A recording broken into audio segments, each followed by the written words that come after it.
All right, guys, so I'm going to be going through your asynchronous lecture with you. We're going to be talking about the aftermath of the French and Indian War. If you remember, the French and Indian War was a war fought between the French and the British over control of North America, and it was the British who were going to win.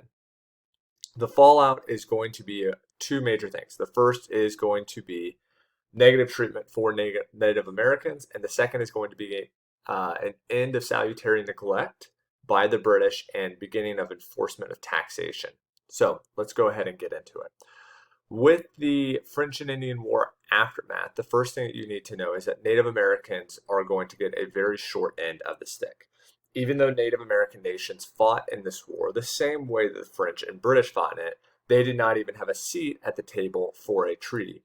They were hoping to be able to carve out a part of their own territory that they could have as a sovereign territory for Native Americans, but they did not get this.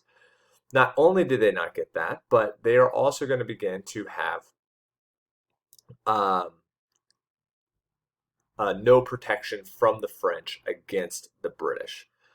This is going to lead to Native Americans rebelling. The most famous rebellion post-French and Indian War is going to be called Pontiac's Rebellion. This took place around where modern-day Detroit is. It was a huge rebellion, very similar to Metacom's rebellion, where they were able to get multiple Native American tribes to fight against the British together. There's some evidence that the British used biological weapons, the first known use of biological weapons. That's where you use a disease as a weapon. The disease that they tried to use was smallpox. They found British soldiers who had smallpox, and they took the blankets that those guys had used and tried to give those blankets to Native Americans in the wintertime. Really, really messed up tactic. It didn't work. Smallpox doesn't actually stay alive very long on blankets, but just the fact that they were even doing that is kind of showing what the British were willing to do to defeat the Native Americans. Outside of official responses, so like the British fighting the Pontiac Rebellion, there were also known like vigilantes called Paxton Boys who marched around and killed Native Americans without anyone's approval. You could think of these guys kind of like as I don't know, just a bunch of hillbillies in the hills that were in Pennsylvania, killing Native Americans trying to take their land. Since they were in Pennsylvania, the Quakers did not like this, and they tried to actually punish the Paxton Boys. The Paxton Boys are going to not take that well, and they're actually going to march to Philadelphia to confront the Quakers. This could have become a much bigger deal, except for Ben Franklin randomly showed up, no joke, and he's going to calm the Paxton Boys down from fighting the Quakers. All right, so both of these are examples of Native Americans being attacked or having violence done. Because the British constantly had to stop Native Americans and colonists fighting one another, they're going to get very tired of sending military resources to do this. So because of that, the British are going to try to stop Native Americans and colonists from fighting each other with the Proclamation of 1763. This is going to be an imaginary line that's made up by the Appalachian Mountains, which goes all the way from Georgia to Maine. And it's going to say that no colonists can go west of that, no British colonists. Now, what does that include? It includes the Ohio River Valley. Why is this a big deal? Because that's the entire reason why the French and Indian War was fought in the first place.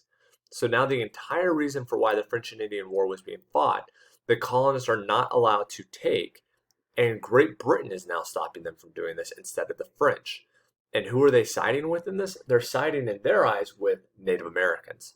So because of that, the colonists feel like the British do not have their back and instead are siding with Native Americans and doing the same exact thing that they wanted to go to war with the French about. This is the first massive point leading us to the American Revolution. If we're talking about short-term causes, the Proclamation of 1763 is going to be a short-term cause where colonists feel like the British are going to create laws that hurt them and do not have their best interest in mind. And with that, this shows that salutary neglect is ending, and we have two examples of salutary neglect ending. Remember, salutary neglect is where the British kind of let the colonists do whatever they want. Well, the first was Proclamation of 1763. The second is going to be taxes. The French and Indian War cost a lot of money. In fact, the British almost became bankrupt. And they felt like since the British were defending the colonists from the Native Americans, or since the British were defending the colonists from the French, that the colonists owed them payment for this. And so, because of this, Parliament, which is the British government, is going to create a series of taxes that are going to have the colonists pay for the war. Now, they're not the only ones paying for the war, but they are paying a big share, a much bigger share than they were used to. The two taxes that are the most famous is the Sugar Act, which placed a tax on sugar, and then the Stamp Act. The Stamp Act is probably the most famous one because it is going to get the first organized response. And the Stamp Act was not a tax on stamps. Instead, it was a tax on all printed material, like newspapers and playing cards. And the reason why this was such a big deal and why this was kind of a stupid tax to do is because printed material was mainly used by wealthy people. You were mainly only reading if you had wealth. If you were not that rich, you couldn't read. And a lot of lawyers also used a lot of paper. So this is going to tax the wealthy way more than the poor. And those wealthy people are going to begin to organize and form a response against this. Now you have one Nearpod question. And the response that they're ultimately going to form is that there is no legal way for the British to be taxing the colonists because of what's called taxation without representation. This is why the colonists were so mad. They weren't mad about being taxed. They were mad because they had no vote in Parliament. This created an idea called virtual representation, which is where the British were like, hey, yes, you don't have a formal vote, but we are doing everything with your best interest in mind. And what is being shown here is that the colonists are saying, no, you're not. We don't think you're doing what's best for us. We actually think we know better than you.